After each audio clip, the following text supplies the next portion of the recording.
as we all understand, CBG can be a vital solution towards more cleaner and greener mobility. And Maruti Suzuki has been, who are in fact India's leading automobile manufacturers, have taken the lead in that, not only promoting CBG powered vehicles, but also actively collaborating to develop the CBG ecosystem under the Satat initiatives. By integrating CBG into its clean fuel portfolio, Maruti Suzuki is driving forward the twin goals of sustainability and affordability. So we first have the presentation from Maruti Suzuki, and then we'll start with the panel discussions.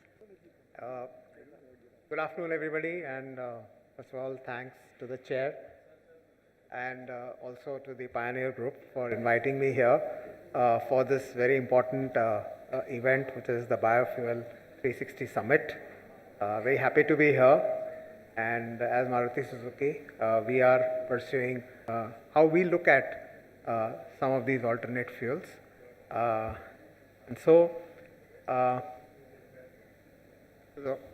talk about alternate to liquid fuels. That's the theme of today's session.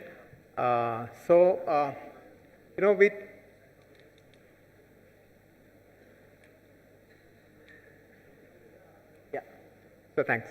We are at today as an economy at about $3 trillion economy, and we want to grow that. And by Viksit Bharat, that is 2047, in the next 20 plus years, we would like to grow this economy to 10 times. And the auto industry itself in the next 20 years, if we achieve that, is going to be equivalent to today's economy, in terms of almost around $3 trillion. And what is going to drive towards mobility? And mobility, if you see from today, and this is Niti Aayog's numbers, where mobility is going to grow about 5x times in the next 20 years. And this is not just in, it's in rail, it's in metros, it's in by air, two-wheelers, three-wheelers, four-wheelers, bus. All aspects of transport is going to grow in the next 5 years. And this is, driven by people's aspiration, and also mobility is a key driver of the economy. And so therefore, if we have to move towards that objective of being a developed nation and increasing our per capita to equal to any developed nation in the next 20 years, mobility is going to be one key factor. And because of this mobility growth, definitely the energy demand is going to follow. And so all segments, as they are going to grow, there is going to be a change in the way in which we will be fueling this growth of mobility. Today, if you look at on the left side of the slide, this is the actual import or the fuel which we use, which is predominantly imported. 90% is met by liquid fuels, which is petrol and diesel, and to some extent by gas. And if we go as it is, and on the right side of the slide, you will see that business as usual, if we are going to go to 5x times of our mobility, this is the kind of change which is going to happen as far as our energy basket is going to be. And so therefore, there's going to be a huge demand of both diesel as well as gas as well as petrol going forward. Also, we know that 80%, 85% of our crude oil is imported. And so therefore, from an energy security perspective, it is very important that we look at alternate sources of energy. The question is, how do we fuel this growth? Sorry. Yeah. So how do we fuel this mobility? And so today there is, as we saw, there's a large dependence on liquid fuel, and which is primarily imported. And so energy security, the question is there. So we need to increase our alternate fuels in our energy basket. And I also believe that India will have to make its own pathway for this energy transition. And as you can see, the total fuel demand in million tons of energy equivalent is going to grow continuously. So on the right hand side of the slide, you will see how economies are moving this and changing this energy transition. The first bar you see is USA. They are basically looking at electrification in a big way, hybrid, plug-in hybrid. They are also looking at biofuel in a big way, and also looking at efficient ICE engines. If you look at Europe, Europe is predominantly looking at electrification and some amount of biofuel. If you look at Brazil, which is in the middle of that slide, Brazil is predominantly looking at biofuel as a transitioning way for this requirement of growth of the mobility. China, and if you look at it, is again in a different space, following a little bit like the European model, predominantly electrification, plug-in hybrid, and also looking at efficient ICE and also some biofuel. Now, question is, how do we look at India? And that's the question, and I believe India will have its own unique way and to make its own way. So, what are these pathways of energy and technology? So, as you know, that today, our electricity generation is about 80%, which is coal-based.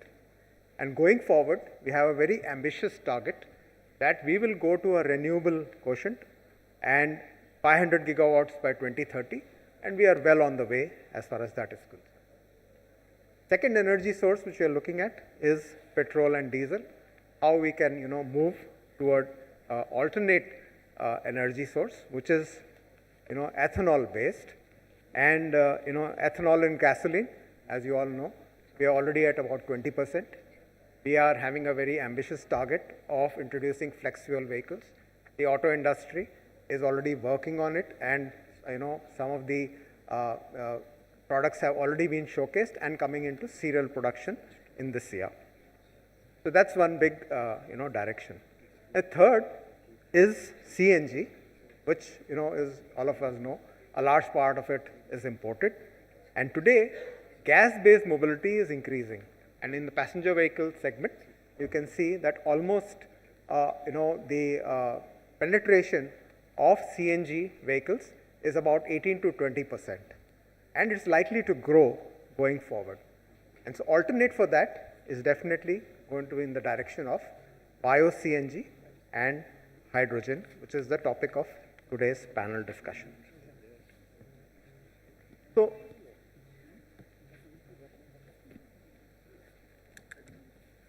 what is the potential of CBG? As we saw, the mobility is going to increase 5x times. CNG demand is going to increase.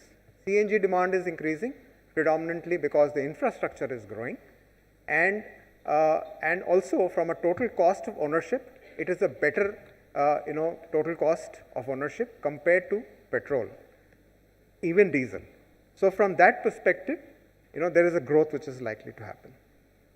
CNG can be, from a energy security perspective, can be, converted to a CBG source, and the CBG production, if it is able to increase, we can actually, make this a sustainable way, and that's what we want to talk about. So, if you look at the way in which the CNG growth is going to happen in business as usual case, there is going to, continuously grow. It's going to be about 53 MMT by 2050. The CBG potential, which is on the right hand side, including the Satar scheme, the forecast by 2030 is about 4 MMT. What is the potential? The potential is 63 MMT. And so, what is it that we need to do in order to grow it in 2030, in 2040, and 2050? And why we should do that is what we are going to discuss from now on. So what are the sources of, of the CBG, and so feedstock types, there are many, and so each has a different kind of yield which we have got. So primarily, if you see agriculture and animal waste, it could be about 8 to 20%. MSW, which is including food waste, about 4 to 5%. Pressed mud, 4 to 6%. Cattle manure, 1 to 2%. And so overall, if you look at the estimated potential from these various sources, which is put on the right side, okay, is about 40 to 60 MMT per annum. And each of them, because of the feedstock which is available in India, there is a efficiency which is there both in terms of cost, also in terms of localization, and also in terms of energy security. So, and today, government players, government as well as private players, are actively engaged in this setting up this ecosystem for CBG. But of course, there are certain bottlenecks and there are certain action points which we need to look at. How do we unlock this huge potential? So, in terms of feedstock arrangement, there is a possibility of this biogas aggregation machinery. In terms of uptake, there has to be some kind of a guarantee. Already the government has notified that in 2025-26, 1% CBG has to be blended. Then going forward, 26-27, 3%, then 4%, 28-29 onwards about 5%. Large public sector undertakings, the OMCs, are also foraying into the biogas and setting up these biogas facilities. The byproduct of that, the fermented organic manure, requires certain market development assistance, and how we can increase the yield of that, or also the of this manure, is something which is work in progress. And also, when we have to connect these CBG plants to the pipeline, some kind of a support in terms of state assistance as well as is something which will need again a deliberation. So there are multiple initiatives which are there, which have a promising future. So I'll now talk a little bit about our other national goals. So you all are aware that greenhouse gas reduction is one of the key challenges which we are all, every nation is grappling with. We are the third largest as far as the methane emissions is concerned. We are the fourth largest as far as the CO2 is concerned. We have a lot of issues in terms of local pollution which is there. So how can CBG mitigate some of these climate and air quality risks is what we are going to talk about. So, CBG production, and all of you in this room would already be aware, helps in reduction of methane. Also, and if you look at, we did a study, and this is a study done by Terry, which says that what is the CO2 equivalent of various types of fuels in a vehicle. And if you look at, if ICE engine petrol has about 190 gram equivalent of CO2, the diesel is about 170, the ICE CNG is about 143. The EV, because of the renewable quotient which is there, which is a little low today, is about 151. But if you look at the CBG potential, CBG is actually negative, and that's because of the virtuous cycle of the way in which the methane is absorbed and used, and also the CO2, the way in which the biogenic is used, helps in making this a carbon negative fuel. And this is something which is going to help us abate the methane emissions and also help us for sustainability. I'll now show you a picture that what different energy pathways can lead to sustainability and net zero objectives of India. India has decided that our net zero is going to be 2070. The world has decided as 2050. Our own imperatives and industrialization and our need for energy is going to push us to net zero to direction of maybe 2070. But if you look at, there are pathways which we saw earlier, electrification, using alternate fuels, and using, efficient ICE.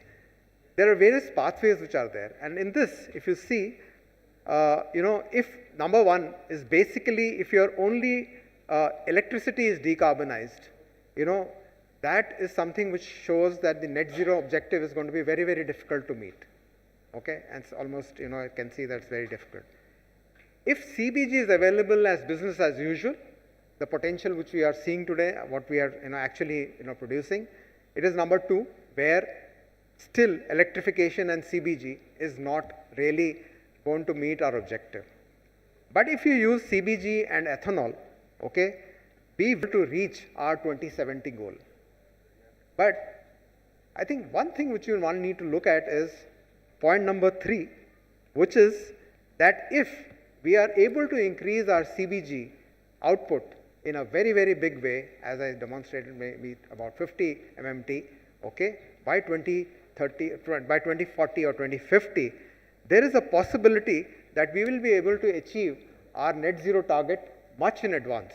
I think that's the kind of enablement which a CBG does in terms of both energy resilience as well as self-reliance, and this is only for the passenger car segment, but if you do the simulation for other segments too, it will show a similar kind of trend. And so therefore, CBG has a huge potential going forward.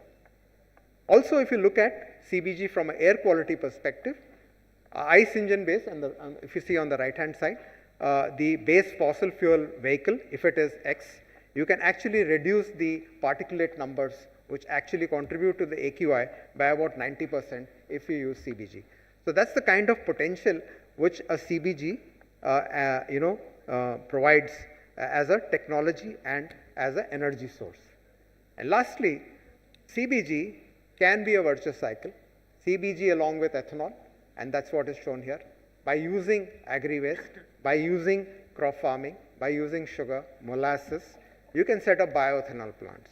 You can set up bio-CNG plants, and you can use waste to energy. All these factors will lead to biogas, will lead to manure, will lead to bioethanol. And when they can fuel vehicles, they can fuel CBG. The CBG can be used in industry, and the CBG can be used in homes. Question is, how do we develop this ecosystem? And that's, I think, going to be the panel discussion point. And all of this, benefit of the biogenic is going to help us in developing a sustainable ecosystem, a model for India in achieving our net zero objective maybe much earlier than 2070 if we follow this multi-pathway. And thank you very much for your patience. Thank you.